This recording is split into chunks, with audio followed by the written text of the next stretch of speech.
Hello. It's great to be here. Thanks for making it to the end of the conference and sticking around for this talk. Supposed to get a little device. Let's see if we can do this. All right. So a couple of people have introduced the topics of transients a couple times in this conference. Deborah Good and Ryan Shannon had some great talks on pulsar timing. Ziggy Plunis introduced fast radio bursts. So since they did all those introductions, I get to say some other stuff about the science we're going to do. And the big point I want to make here is that FRBs and pulsars are themselves instruments. Okay, that's how our mindset is in this field, not explicitly all the time, but it is really the science we do. Sometimes is studying pulsars, sometimes is studying FRBs, but often is studying all of these other things, right? From IGM physics, galactic magnetism, supermassive black hole growth, all of these things. Some of these are not studied yet, but they will be as ngVLA and SKAO and other instruments in the world build up our pulsar and fast radio burst instruments. So this is not to say that FRBs aren't interesting in themselves. This is a brand new field, right? It's less than 20 years old.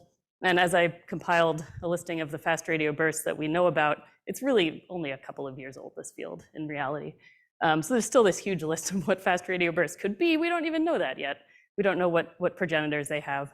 Some seem to likely be magnetars. There was a detection a couple of years ago by CHIME and the STARE experiment of a fast radio burst in our galaxy that was somewhat fainter than many of the fast radio bursts we see, but was definitely associated with a soft gamma ray repeater, a magnetar, emitting some X-rays. We know that some FRBs are in extreme environments, and I just wanted to highlight just one part of my own work in this talk. And my student, Reshma Thomas, we found this fast radio burst that has this really wild magnetic field. It's like whipping around and changing directions along the line of sight. So FRBs are used to explore these really interesting environments. We still don't know quite what those environments are. That work is going to come out next week. Of course, pulsars are also very interesting in themselves, and many people study pulsars and just the events themselves, the objects, these dense neutron matter that's in the interiors, and also the emission mechanism, right? So we use pulsars as a tool by looking at the flashes coming across us on Earth, but yet we don't really understand how that emission is generated and why pulsars are so stable. We understand the physics, but not the emission generation. And that's highlighted by these pulses over here on your right, where we see these flashes turning on and off. We see this nulling behavior we don't quite understand yet. Sometimes the profile of the pulsar just changes entirely, like the fourth one in there. And we also, of course, find new and interesting systems all the time. Pulsars ablating their companion, pulsars with planets made of diamonds. So all of the oddball kind of pulsar systems that we're discovering are not stopping. As the more we observe, the more we find that's interesting. So Ziggy introduced these ideas about why fast radio transients are great tools earlier in the week. And it really comes down to 3, plus maybe a couple of other effects. And I'm showing here the idea of dispersion, where you have at the source potentially a very broadband pulse.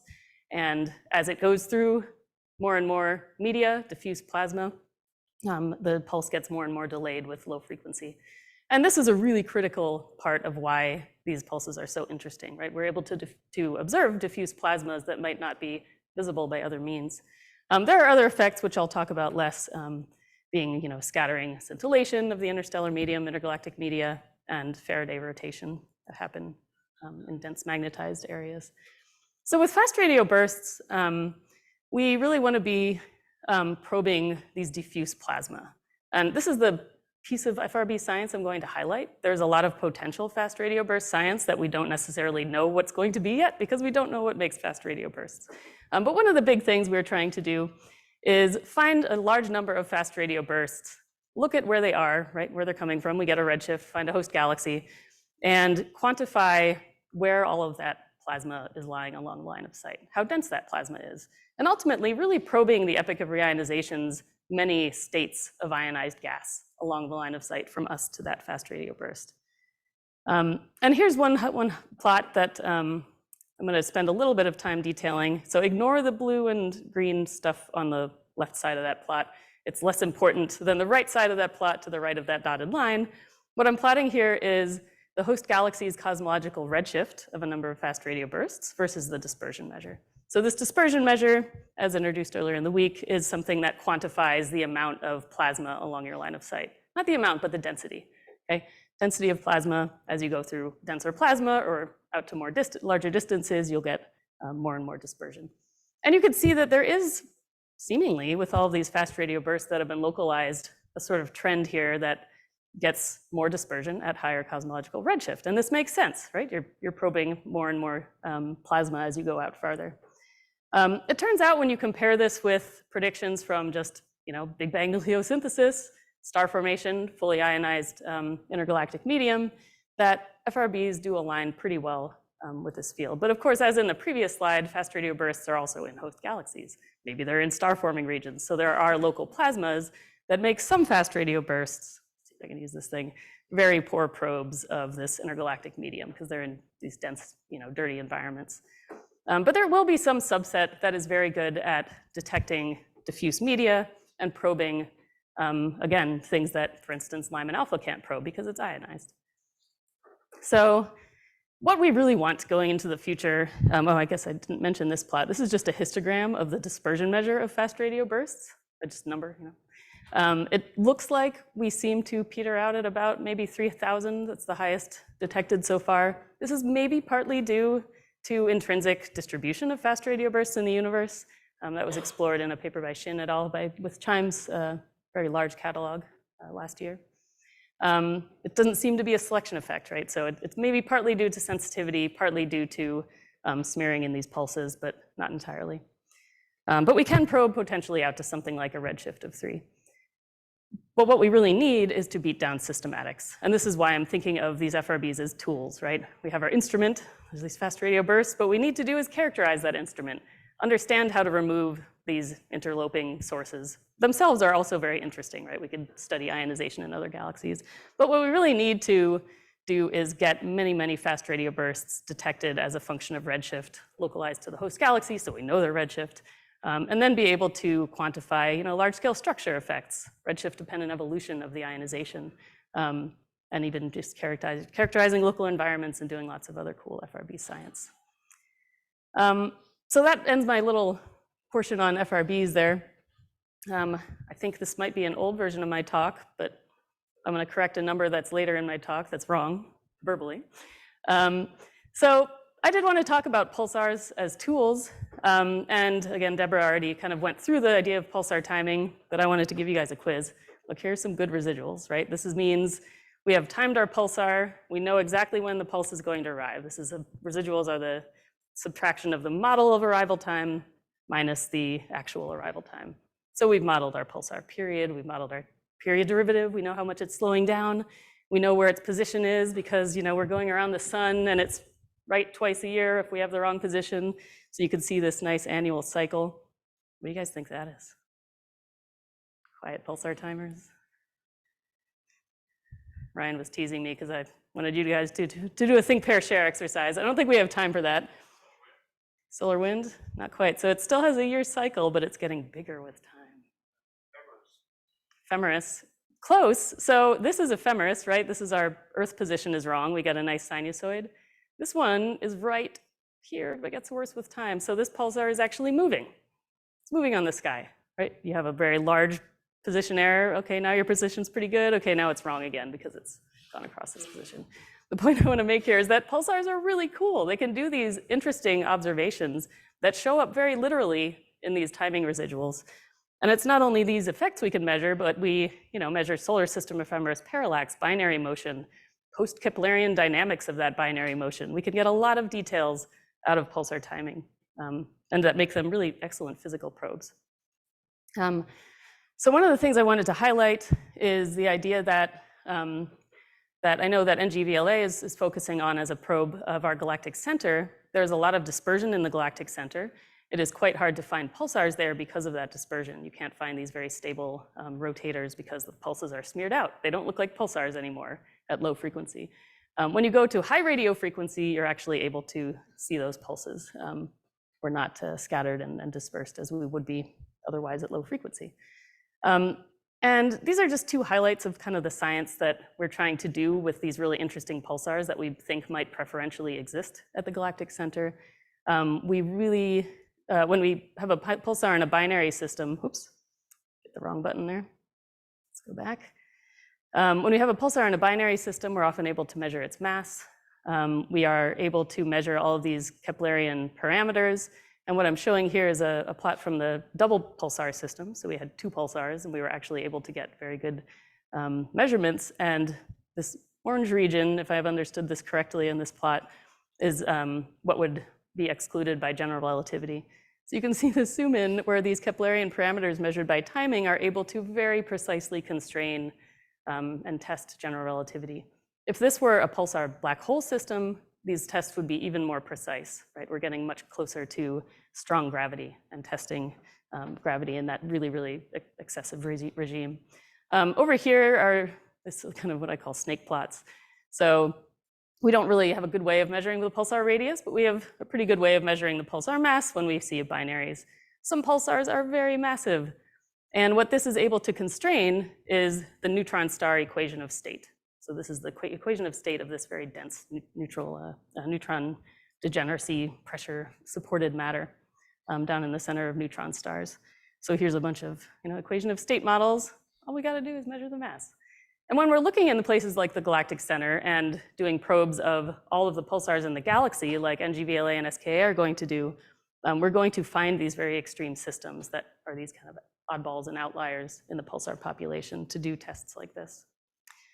All right, so the rest of my talk, I'd like to focus on pulsar timing arrays, which have a very rich science. I'm also supposed to talk about binary black holes, and here's where they link in.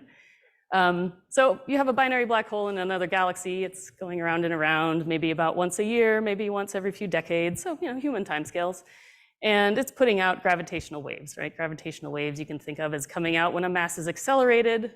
Binaries are constantly accelerated, putting out waves. These strain variations come out and cross through our galaxy. They hit the pulsar that we're looking at, tick, tick, tick, tick. They hit the Earth, so we're stretching and squeezing and looking at that pulsar going tick, tick, tick, tick. So we see it slowing down and speeding up in different locations. Now, we don't only do that once, we do it lots of times for different pulsars in the sky.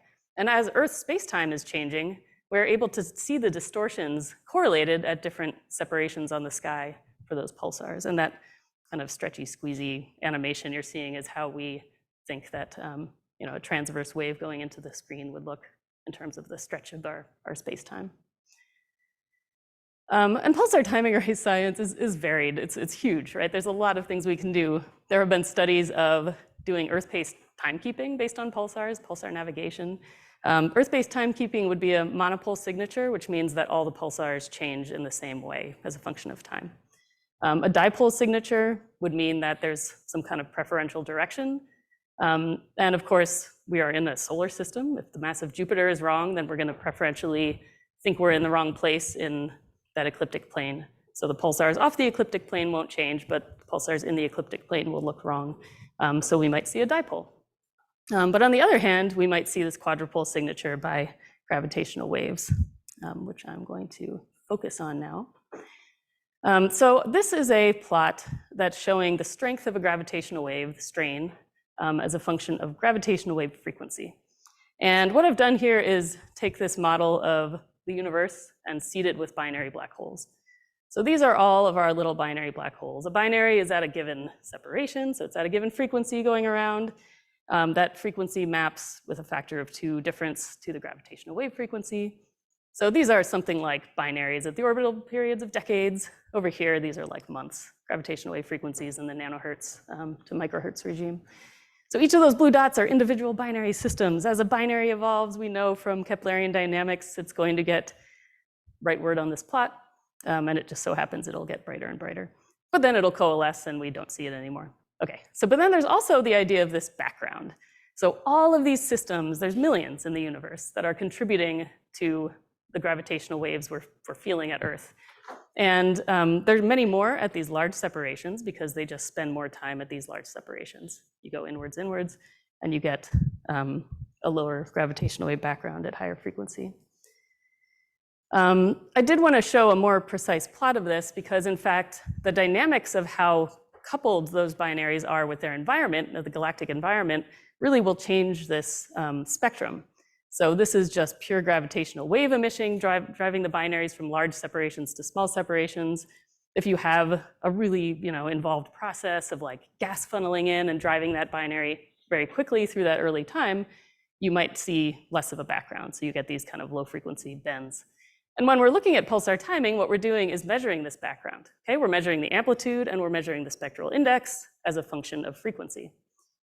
Doesn't that sound like AGN experiment, right? So this is our instrument, right? We're using pulsars to make these measurements. I did want to point out that there's also other things we can do, like probe cosmic strings, probe inflationary gravitational waves. Don't hold me to the locations and slopes of these lines. They vary a lot with predictions, but those are just some representative lines.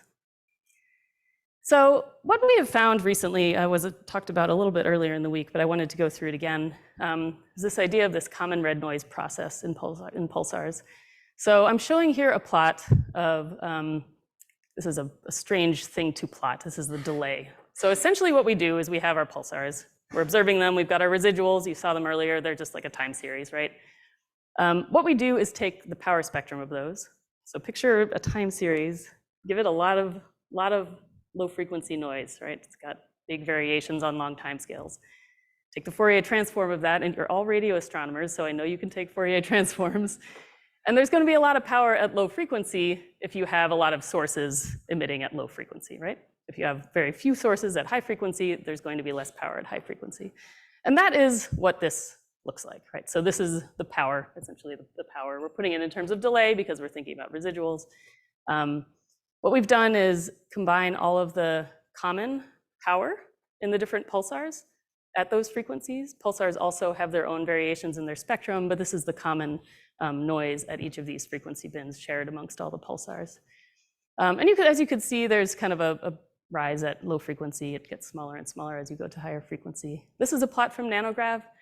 These tests have also been done in European Pulsar Timing Array, Australian Pulsar Timing Array, and the combined International Pulsar Timing Array dataset. Now, we don't know what's causing this common red noise. It's showing up in all the pulsars. What we really want to do is find a quadrupolar signature from gravitational waves, right? But the first thing we're doing is this. We're looking at this common red noise process. And if we call it a background, just to see what it would be like, right? Test it against our expected astrophysics, we can actually measure the amplitude of it and say what the spectral index is. This is the spectral index of the power spectrum. So you can see these kind of banana plots showing that all of the different pulsar timing arrays see the same common red noise process. So there's something going on affecting all of the pulsars observed by these different experiments. And also the results seem to agree with a number of different astrophysical sources. It's not well constrained yet. But what we really want to do is measure quadrupolar gravitational waves. So how much does this actually look like a quadrupolar gravitational wave? What we do is make these Hellings and Downs plots. This black dotted line is what we would expect to see. If we saw a solar system, this dipole signature, it would look something like that. A monopole would look like just a linear offset from zero here. Obviously we don't see something very strong, right? You wouldn't call this a correlation yet. It looks a little bit better in our 12.5-year data. This is again Nanograv data than it did in our 11-year data. Right now we are working on this 15-year data set, and the international community, because there is this hint of something going on in our data, we don't know yet what it is. We're not claiming a detection, but there's some kind of signal there. We are all moving forward as common collaborations. We are all this summer going to be releasing our next wave of data papers from all of the international different timing arrays, followed by a joint analysis, as Deborah presented earlier this year for the International Timing Array. So that will decide what we are seeing. And I did want to highlight something very important, which is that for 15-ish years, maybe more, I say 15 because that's about how long I've been in this field. Maybe they were talking about it before that. We've been talking about detection protocols. So how do we be taken seriously when we say we've detected something? Right? We want to make sure that people know we've done rigorous tests. We have clear hurdles to jump over, clear markers and benchmarks that our data should obey. And I want you to look at this paper. It was posted last month, about exactly a month ago, just under that. I'll give you a QR code there in case you want to stick your phone at the screen here and take a picture and go read this paper. But this outlines the detection protocols that the international community has agreed upon to obey, to say, listen, if we get a 3 sigma signature, it's a possible sign. Is it a 4 sigma signature? It's evidence of a background. If it's 5 sigma, this is actually a detection. But not only that, you actually have to go back and do rigorous bootstrapping techniques and cross-checks and checks of monopole dipole signatures before you can actually claim you've detected a gravitational wave background. All right, so if it is a gravitational wave background, what could this be? I alluded before to the fact that we could potentially detect strings. This is in 2 different forms, cosmic string loops and superstrings. These, if you do intercommuting, like a string is like this, it's simple, like I said, they want to be straight. If you ever get a bend in a string, it wants to straighten very quickly because they're tense, right? They have a tension, and that apparently emits gravitational waves. There are a number of papers that have looked at this in terms of the nanograv signal that we were seeing in the 2020 data, and also inflationary and phase transition gravitational waves. The one that a lot of us are most excited about, possibly because it has the most concrete predictions, is supermassive binary black holes. And of course, I always want to say this, Kurt Cutler always reminds me, expect the unexpected. We're in new territory here, so we might find something that we didn't expect, right? These are dark signals that were not observed by electromagnetic light. How can we decide? Well, there's a couple of things we want to do. We really want to constrain our spectrum, the spectrum of that gravitational wave. That will really tell us first, is it a binary black hole background? Is there some kind of coupling with environments? There's a lot of rich astrophysics in there. We also could potentially detect a resolved system. This is all a background, so maybe we'll detect individual binary black holes. If this is a black hole background, those should be soon to follow. A lot of the other physics that's going on should also show up in different gravitational wave experiments like LISA and LIGO to complement pulsar discoveries. All right, so this is a plot I wanted to show because this is work by a whole lot of people, as you can see. This is the range of expected strengths of the binary gravitational radiation. If you use predictions from the universe, this has nothing to do with pulsar timing. Look at galaxy evolution, look at a lustrous simulation. There's a range of predictions expected with, maybe a middle range around maybe 10 to the 16, 10 to the 15, 10 to the minus 16 or 15 amplitude and strain. Pulsar timing sensitivity has been, I keep pushing the wrong button, has been marching downwards for many years and kind of flattened out round along this time when we started running to the supermassive binary black hole background. And we've seen this happen, and we have kind of muttered in the dark corners, oh, that sure looks like we might be running into the supermassive binary black hole background. So it seems like if this is a gravitational wave background, binaries are a good chance of being the source of this. And that leads me to say that potentially, based on that previous plot, in the time of ngVLA and SKAO, potentially we will have detected a gravitational wave background. But not only that, if that's going to happen soon, we will likely then follow up within a couple of years, we think, with a continuous wave detection of an individual binary black hole system. I want to zoom through this because I don't have that much time to talk about it. But the idea is that, if you take a population in the local universe and make binary predictions from that, and then extrapolate where we'll be in a couple of years in terms of pulsar timing sensitivity, this is again a strain versus frequency plot. We actually expect to see a couple sources by something like 2030. Here's another plot that Jeff Hasboon gave me a couple of days ago. Looking at actual predictions from SKA and the timing array that we could potentially get from SKA. The idea being here that we really are going to drive our sensitivity downwards and get into these systems that are actually binary candidates based on electromagnetic observation. The very last thing I want to say is that there's another unique contribution that SKA and ngVLA are going to make, and it has nothing to do with tuning and finding our instruments, but it's looking at actual multi-messenger signatures of radio AGN.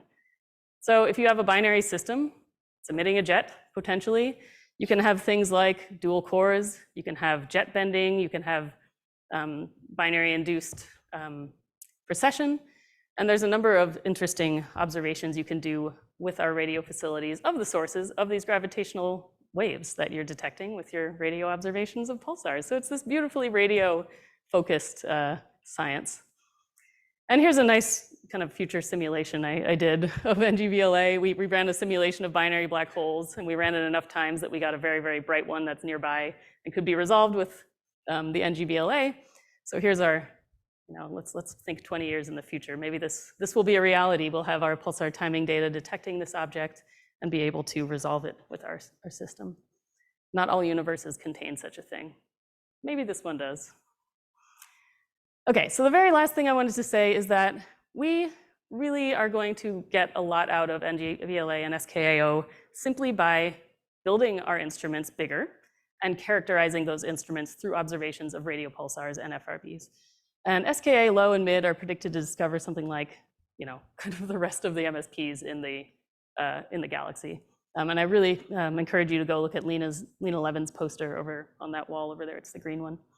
But a lot of this will also be like just understanding our pulsar antenna. Similarly with fast radio bursts, the DSA 2000 and SKA are predicted to localize, I say per week there, it's actually per year, about 10,000 per year. But really, we don't know what these are, and we don't know what the science is going to be. So the coming couple of years are really going to decide where this field goes in the future. And we know what to do next, right? We know the next steps, but the scope of these instruments and this science is evolving ever bigger. So I think I'll leave you with these ideas about, there are a couple things in this field which really might change the science that we'll be talking about in 10 years. First, what causes FRBs? I wrote some swear words over here. There's a lot of discussions about this. We don't know. If we find that there's something very interesting, like dark matter-induced neutron-star mergers, that'll be a whole science in itself that ngVLA and SKA will do. If FRBs can be timed, that would be really amazing. We'll be doing timing of other galaxies, so that's really amazing. Will there be multi-messenger counterparts? And what is the source of nanohertz gravitational waves? All of these will change the discussions we're having over the next few years. And that is it. Thank you for listening.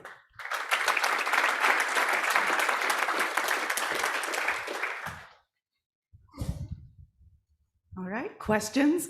I see Tom.